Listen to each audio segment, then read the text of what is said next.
코로나 제1선에 서셔서 다시 이 땅을 회복시키기 위하여 애쓰시는 여러분들, 하나님께서 늘 축복해 주시고 붙들어 주시기를 원합니다. 한국교회 전체가 귀하게 앞장서 섬기는 여러분들을 위하여 기도하고 또 간절하게 두 손을 모으고 있는데, 그 기도 응답되어서 정말 앞장서 헌신하는 모든 일들에 아름다운 열매가 있기를 바랍니다. 또 우리 사회 전체가 소망을 보게 될 줄로 믿습니다. 오늘 우리도 바나바처럼 이런 제목으로 잠깐 말씀을 나누려고 합니다. 바람의 딸로 알려진 한비아 씨가 쓴 지도 밖으로 행군하라, 그 책 속에 보면 이런 말이 나옵니다. 단 한 사람 때문에 어떤 나라 사람 전체가 고맙고 좋기도 하고, 반대로 단 한 사람 때문에 그 나라 전체에 거부감이 생기고 꼴도 보기 싫기도 하다, 그런 글이 나옵니다.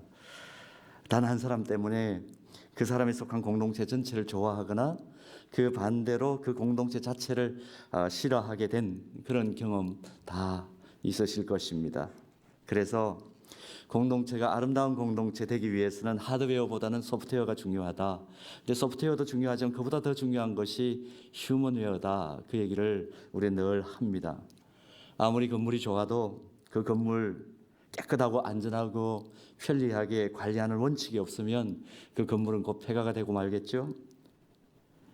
또 아무리 그 시스템이 좋다 하더라도 실제로 그 건물을 관리하는 사람이 어떠냐, 거기에 따라서 그 건물의 미래는 곧 판가름 날 것입니다.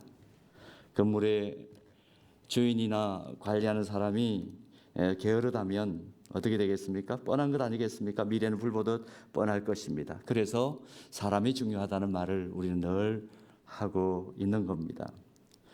한비아 씨가 단 한 사람 때문에 어떤 나라 사람 전체가 고맙고 좋기도 하고, 반대로 단 한 사람 때문에 그 나라 전체에 거부감이 생기고 꼴도 보기 싫다, 이 말을 보면서 저는 그런 생각을 했습니다. 단 한 사람 때문에를 나 한 사람 때문에로 바꾸면 어떨까? 나 한 사람 때문에, 나 한 사람 때문에로 바꾸면 이렇게 되겠죠. 나 한 사람 때문에 우리 가정이 좋은 가정이 되기도 하고 나쁜 가정이 될 수도 있다. 나 한 사람 때문에 우리가 일하는 이 직장이 천국과 같이 될 수도 있고 지옥과 같이 될 수도 있다, 그렇게 말할 수 있지 않을까요? 저는 목회자이기 때문에 그렇게 늘 기억합니다. 나 한 사람 때문에 우리 교회가 좋아지기도 하고 나빠지기도 할 수 있다. 조금 더 큰 틀에서 본다면 나 한 사람 때문에, 저는 목회자니까 한국 교회를 놓고 얘기할 수밖에 없겠죠. 나 한 사람 때문에 한국 교회가 하나님께 칭찬받을 수도 있고 세상 사람들의 조롱거리가 될 수도 있다, 그런 생각을 하면서 하나님 앞에 엎드리고 목회하자, 그렇게 늘 기억합니다. 아마 이 자리에 계신 분들, 특별히 이 아침 시간을 깨워서 하나님 앞에 자신을 드리는 귀한 우리 이 병원의 교직원 여러분들께서도 같은 생각이리라 믿습니다. 오늘 본문을 보면 초대교회 공동체를 더 좋은 공동체로 발전시킨 중요한 인물 한 사람을 우리가 만납니다. 안디옥 교회 리더인데요, 바나바입니다. 세상과 구별되지만 세상 속에 살아가야 하는 독특한 정체성을 가진 우리 그리스도인들에게 주는 교훈이 굉장히 큽니다. 특별히 요즘 한국교회 현실을 놓고 볼 때 이 코로나19 전국 속에서 한국교회 여러 가지 움직임들을 어떻게 가져가야 할까 하는 것에 대해서 우리가 많은 고민들을 가지고 함께 기도하고 있는데, 바나바는 우리에게 아주 중요한 교훈을 줍니다. 세상 사람들이 교회에 대해서, 복음에 대해서 호기심을 가지지 않고 오히려 조롱 삼는 이런 현실 속에서 과연 우리는 그리스도인으로서, 신앙인으로서, 믿음을 가진 사람으로서 어떻게 살아야 될까? 그래서 오늘 바나바를 잠깐 살펴보면서 함께 우리가 또 지향해 가야 할 그런 방향을 모색해보고 잠깐 은혜를 나누기 원합니다. 자, 첫 번째로 바나바는 무엇보다 착한 사람이라, 그렇게 성경은 기록하고 있죠. 본문 24절에 그렇게 나옵니다. 바나바는 착한 사람이요, 그렇게 기록되어 있습니다. 안디옥 지역의 교회 지도자였으니까 성령과 믿음이 충만했다, 이건 당연한 일일 것입니다. 그 성령 충만한 초대교회의 지도자로 서 있어야 되기 때문에 성령께서 역사하신 것은 당연하겠죠. 그런데 굳이 이 사도행전의 저자 누가가 착한 사람이라는 이 설명을 붙였습니다.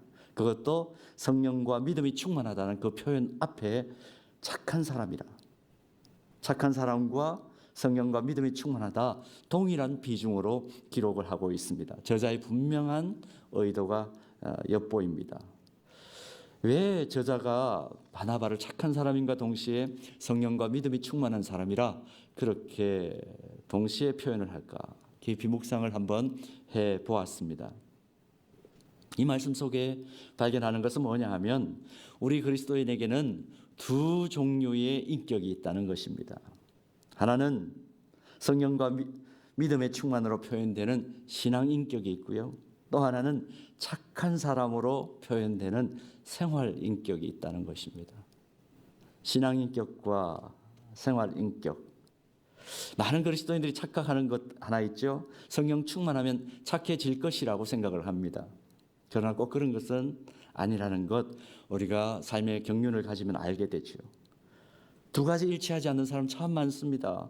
신앙 인격은 참 좋은데 생활 인격은 엉망인 사람들 있습니다. 그 반대로 굉장히 또 선하고 착하긴 한데 믿음이 또 약한 사람 있을 수가 있죠. 그런데 우리가 리더라면, 특별히 크리스천 리더라면 꼭 기억해야 될 것이 있습니다. 믿음과 동시에 인격이 균형 잡혀 있어야 된다는 겁니다. 특별히 생활 인격이라는 것을 생각하지 않을 수가 없는데요. 이 생활 인격이라는 것은 선천적인 기질과 후천적인 영향으로 형성되는 것 아니겠습니까? 물론 신앙생활을 통해서 영적으로 은혜를 받고 새 사람 되면 많이 바뀌는 부분이 있습니다. 그러나 선한 생활 인격을 가지기 위해서는 환경도 중요하고 자기 절제도 자기 훈련도 중요하다는 것 꼭 필요하다는 것 기억할 필요가 있습니다. 솔직히 말씀드리면 나름대로 저도 사역을 해보니까 성령의 부름 받았다고 펄쩍펄쩍 뛰는데 생활 속에서 보여주는 인격은 성숙되지 못해가지고 사람들에게 늘 상처 주는 사람들 봅니다. 믿음 생활 성실하게 잘 하는데 그런데 착하다고 말할 수 있는 인품이 없는 분들을 봅니다. 오히려 그렇기 때문에 하나님 나라 전체를 보지 못하게 만드는, 하나님 자체를 보여주지 못하는 그런 모습들을 왕왕 경험을 합니다. 사도 바울이 일찍이 이 점을 인식하고 디모데전서 1장 19절 말씀 보면 젊은 교회 지도자 디모데에게 이렇게 편지 속에서 권면을 하죠. 믿음과 착한 양심을 가지라. 어떤 이들은 이 양심을 버렸고 그 믿음에 관하여는 파선하였느니라. 여러분 초대교회 당시에 가장 훌륭한 차세대 리더였습니다. 그런 디모데에게 굳이 이런 충고가 필요했을까요? 믿음이 좋으면 당연히 착한 양심을 가지고 있었을 것이라고 보이고 성령 충만을 체험한 사람이라면 보나마나 깨끗한 양심을 가졌을 터인데 그럼에도 불구하고 지금 바울은 디모데에게 권면합니다. 믿음과 동시에 착한 양심을 가져라. 오늘 우리가 이 말씀 앞에 서 있습니다. 성령 충만합니까? 동시에 우리의 생활 인격을 돌아보아야 합니다. 선하십니까? 동시에 우리 믿음의 깊이와 성령 충만의 그 열정은 어디에 있는지 어느 정도인지를 돌아보아야 할 것입니다. 은혜 받고 성령 충만했다 그것으로 끝이 아니다라는 거죠. 세상적인 어떤 기준에 착함 그 정도로 우리는 만족할 수가 없다는 것입니다. 한 사람의 그리스도인으로서 정말 하나님께서 칭찬하시고 인정하실 만한 그리스도인이 된다는 것. 성령 충만과 함께 반드시 그 말과 행실에 신실하고 선한 인격이 드러나야 할 것입니다. 깊은 영성을 가졌다. 어떤 의미일까요? 착한 사람이라는 인정도 동시에 받아야 된다는 것입니다. 지금 세상을 보면 사람이 얼마나 더 독해지고 간악해질 수 있는가 마치 경쟁을 하는 것 같은 그런 모습을 우리가 지금 보고 있습니다. 도덕성이 완전히 떨어진 상황 속에서 그리스도인으로 산다는 것, 도덕적 주도권을 행사한다는 것, 어렵다는 것 우리가 보고 있습니다. 깊은 기도, 동시에 신실한 인격, 이 부분에 있어서 균형 감각을 가지는 것, 또 균형 잡힌 삶의 모습을 실제적으로 보여주는 거 필요합니다. 바나바의 원래 본명은 요셉이었지요.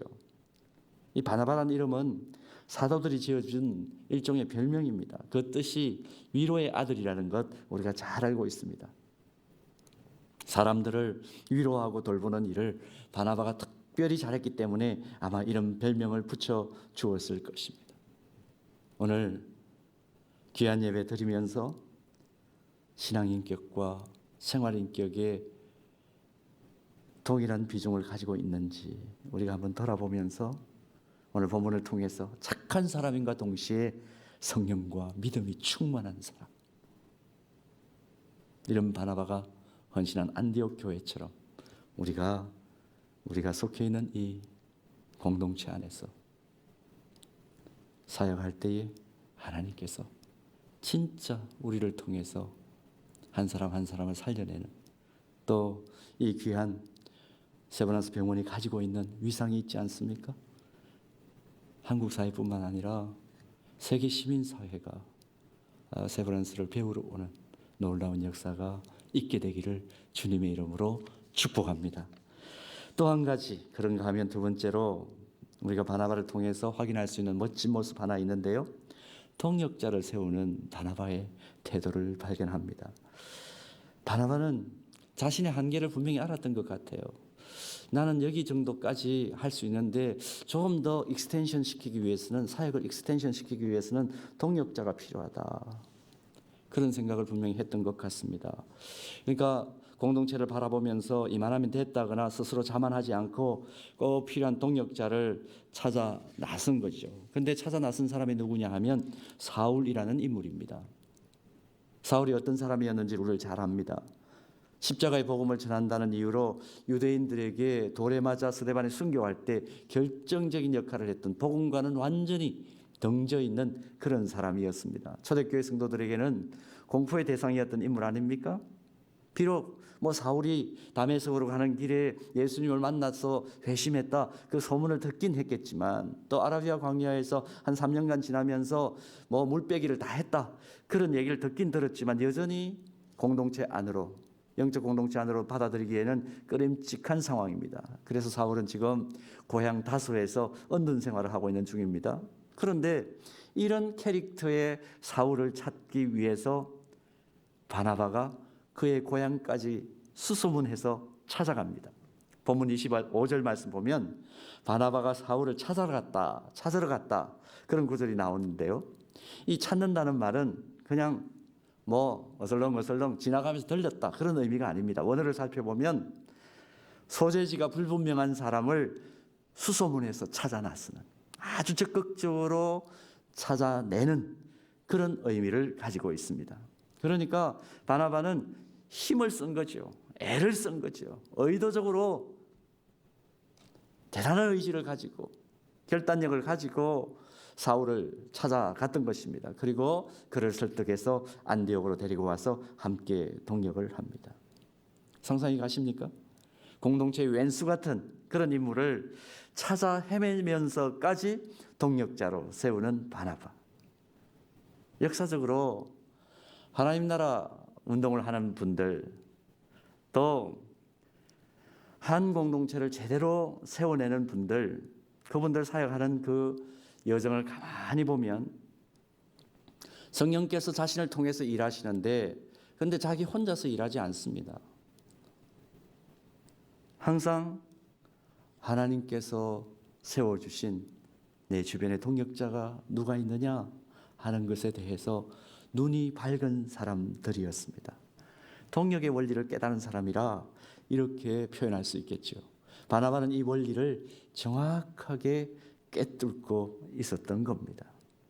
사도행전 전체를 읽어 나가다 보면 아주 재미있는 사실, 그래서 한 가지를 발견합니다.